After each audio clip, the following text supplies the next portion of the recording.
هاي، ازيكم يا بنات؟ عاملين ايه؟ بجد وحشني قوي. النهارده فيديو جديد. النهارده هيكون روتين يوم الجمعة في الأجازة، يعني النهارده هوريكم روتين يوم الجمعة بتاعي. اوكي.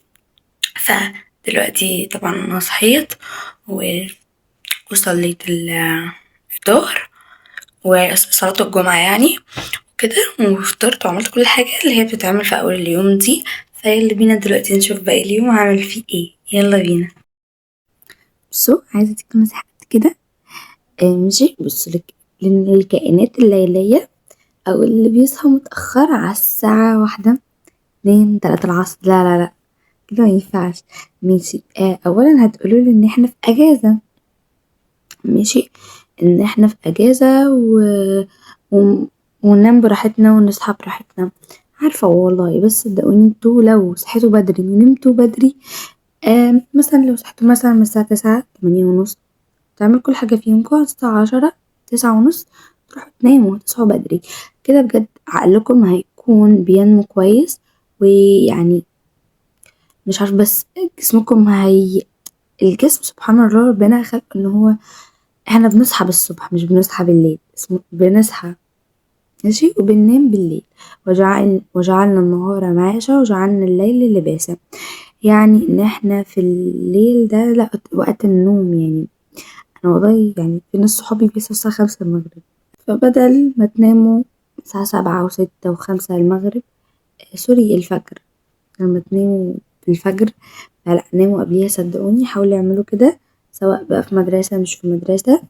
ده جسمنا وده اللي ربنا خلقنا عليه، ان احنا المفروض نصحى في الصبح. واصلا الجسم لما بتصحي لما بتنامي متأخر بيحصل مشاكل جدا جدا في الجسم كله. دماغكم مبتبقاش مش مستوعبة اللي بيحصل. عينيكم هيبقى تحتيها سواد. حاجات كتيرة قوي من السهر، وان انتي مبتناميش بدري.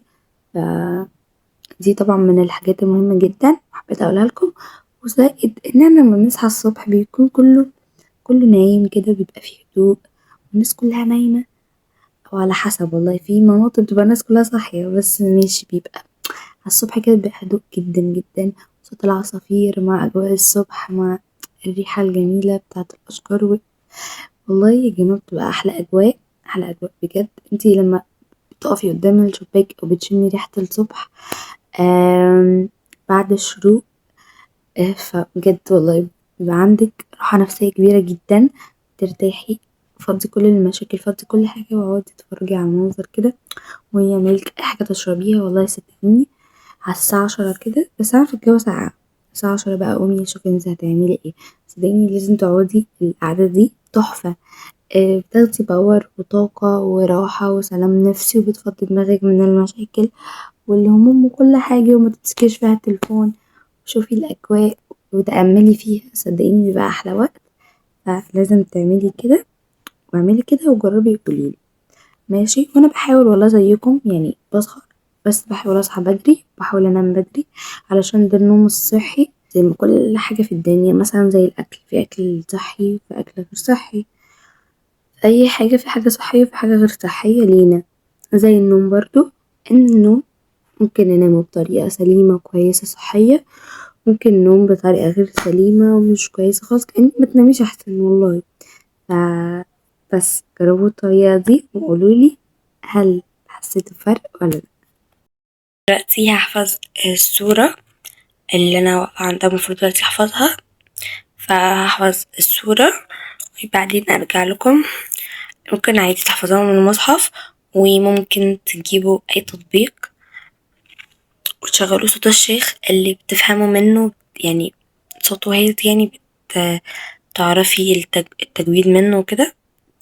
ممكن تجيبي عادي صوت الشيخ من على اليوتيوب، السورة كذا، وتبتدي ان انتي برضو تسمعي وتحفظي. تمام. تمام. فدلوقتي هحفظ السورة اللي عليا وبعدين اجيلكم. كان الجو ساقع وكده، فقلت اعمل حاجة اشربها، هعمل يعني هوت شوكليت.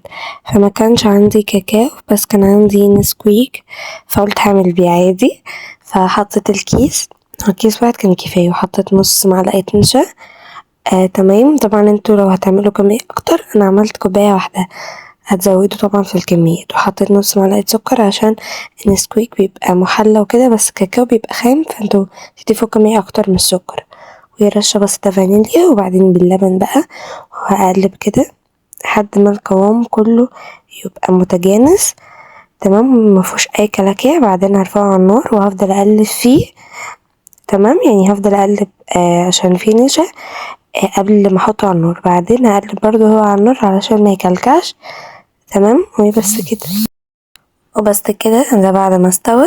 بصوا يا جماعة، هو اصلا ما بياخدش كتير قوي على النار علشان ما يتقلش منكم، عشان النشا ممكن تخليه مهلبية تمام، يبقى عامل زي كده زي الجيلي. فانتوا على طول اول ما تلاقوا الخليط بيتماسك اقفلوا النار ويحطوه في الكوباية تمام. ممكن بقى تزينوه بأي حاجة.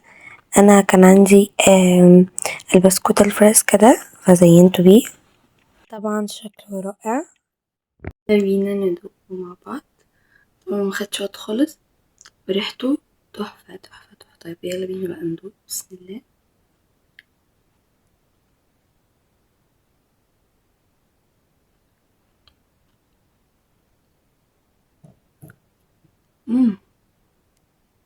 تحفة. انا طعمه تحفة كده.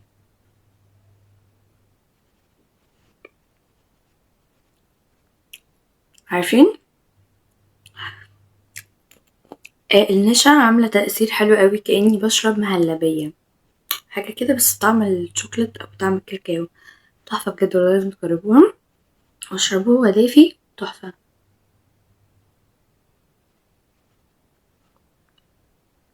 وتركة الفريسكا دي تحفة معاه، مدياله طعمه تحفة بصراحة.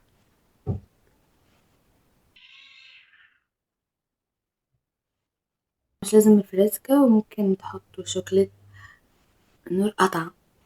مش هنكمل. ممكن تحطوا شوكولاتة، ممكن تحطوا مارشميلو، ممكن تحطوا أي حاجة كانت بطعم تحفة.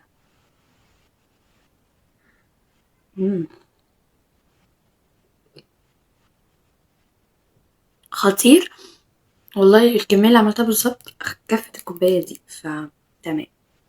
حاجة تانية، وكمان سكره مظبوط بالظبط. ممكن لو حطيتوا كاكاو تزودوا معلقة، يعني تخليها معلقة سكر. انا حطيت نص معلقة اعتقد، او معلقة، يعني هي مكانتش معلقة مليانة. ماشي. الكاكاو طبعا بيكون خام فبيبقى مر شوية، اما النسكويك بيبقى متخفف وكده فمبقاش مر، عشان كده محطتش سكر كتير. والله سكره طلع مظبوط وطلع تحفة وروعة.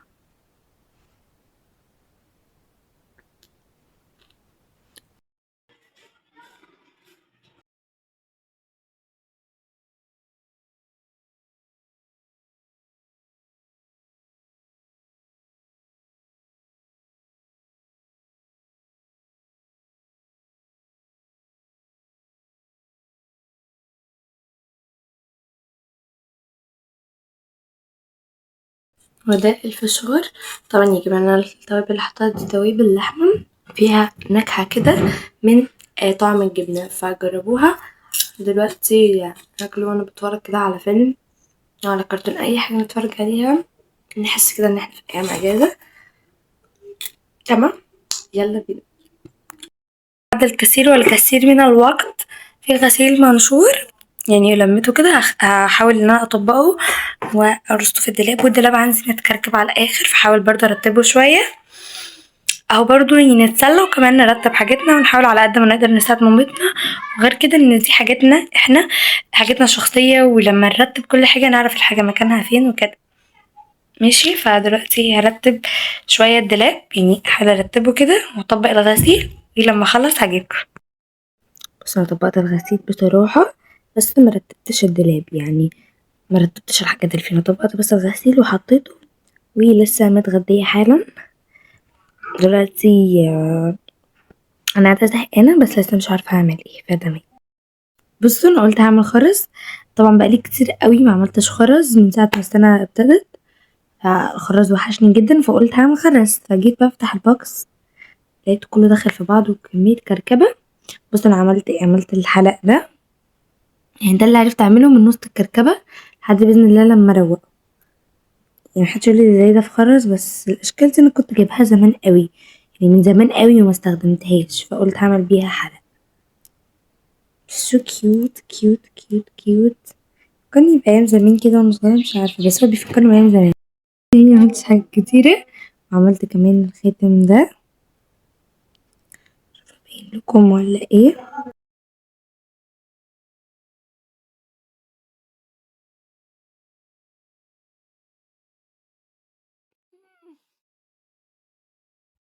كتير قوي يا جماعة بلبس الحلقان دي، ودني وجعتني. انا بلبسها اللي هي بالريمة دي، مش بلبس اللي هي دي، فبقالي كتير ما لبستهاش فوداني وجعتني، فبس تمام. بس كده الحاجات اللي انا عملتها كمان الخاتم اللي وريتهولكم. خلاص انا هفتح دلوقتي البوكس، وكنت هعمل معاكم مثلا اسوره وخاتم بتاعها، هيبقوا طقم كده. بس بصراحه يعني المنظر ما يحفزش خالص، الدنيا متكركبه على الاخر. يعني اوريكم نبذه مثلا، يعني ما هو نبذه على اللي بيحصل. ده اللي بيحصل، بصوا يعني وقعت على السرير عشان بتاع مخروم. بصوا مش عارفه انتوا شايفين ولا ايه، الخرز الصغنن ده بهدل الدنيا. بصوا صغنطوط قد ايه، يعني مش فاهمه انتوا تشوفوه ولا لأ، صغير قوي. مشكلة اصلا امي بتكره الخرز، فما بالكم لو اشوف الدواء على السرير. فهلحق دلوقتي المه بسرعة. مش المهم، يعني انا كنت عايزة اعمل معاكم، بس بصراحة الدنيا متكركبة على الاخر جدا في البوكس، عايز حد باله رايق يقعد له يوم كده يروقه. والله بحب الترويق والتنظيم، بس فاهماني دلوقتي انا عايزة اللي هو اعمل على طول، مش ماليش مزاج ارتب دلوقتي. بس تمت المهمة بنجاح، ولمينا الخرز اللي واقع. والله عندي سؤال، ما تقولش عليا تافهة، بس السؤال ده في دماغي من وانا طفلة. اولا الصابع البنصر ده، انا مش عارفة هو حرام اصلا نلبس فيه خواتم ولا لا، عشان يعني ملكوش حاجة تطلع غلط. سواء او كده او كده، ليه نلبس خاتم في الصابع ده؟ يعني ما نلبس هنا كده. المهم ده ما بيدخلش اهو، يعني انا ادخله كده ما بيدخلش خالص، يعني خالص والله ما هيدخل. لكن هنا بيدخل، ليه؟ يعني هل السبعين دول مش زي بعض في التخن؟ مش عارفة، حد يرد عليا على السؤال ده بجد عشان مش فاهمة خالص. وبس كده أتمنى أو أرجو الرد. كده يكون وصلنا لنهاية الفيديو، وخلص روتين النهاردة، وكان روتين بسيط ومش طويل قوي، فأتمنى يكون عجبكم، واستنوني في الفيديوهات الجاية. بحبكم قوي، باي باي.